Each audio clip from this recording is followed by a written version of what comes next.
ভারতে পাড়ি দেন সাবেক প্রধানমন্ত্রী শেখ হাসিনা।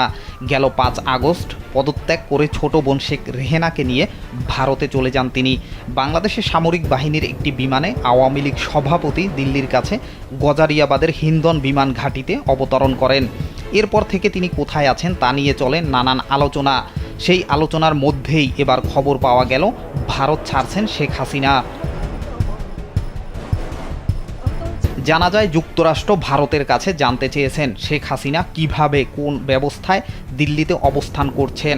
জবাবে ভারত জানিয়েছে খুব স্বল্প সময়ের মধ্যেই মধ্যপ্রাচ্যের কোনো একটি দেশে তিনি চলে যাবেন। এই খবর ঢাকাকেও জানানো হয়েছে। অন্যতম জনপ্রিয় সংবাদ মাধ্যম মানবজমিন এক প্রতিবেদনে এ খবর জানিয়েছে।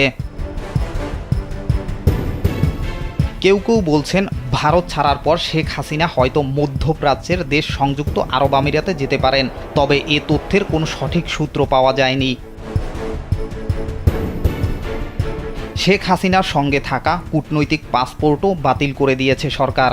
এ ধরনের পাসপোর্টধারীরা ভিসা ছাড়া ভারতে ৪৫ দিন বৈধভাবে থাকতে পারেন।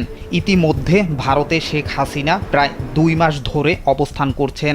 কূটনৈতিক পাসপোর্টে তার বৈধভাবে অবস্থানের মেয়াদও শেষ হয়ে গেছে।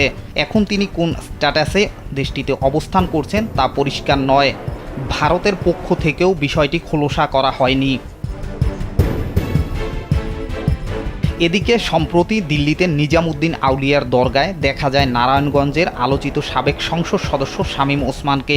সরকার পতনের পর দালালদের মাধ্যমে ভারতে পালিয়ে যান আওয়ামী লীগের এই নেতা। সেখান থেকে সংযুক্ত আরব আমিরাতে পাড়ি দিয়েছেন তিনি। এর আগে সাবেক স্বরাষ্ট্রমন্ত্রী আসাদুজ্জামান খান কামাল সহ আওয়ামী লীগের কিছু নেতাকে ভারতের পার্কে আড্ডা দিতে দেখা যায়।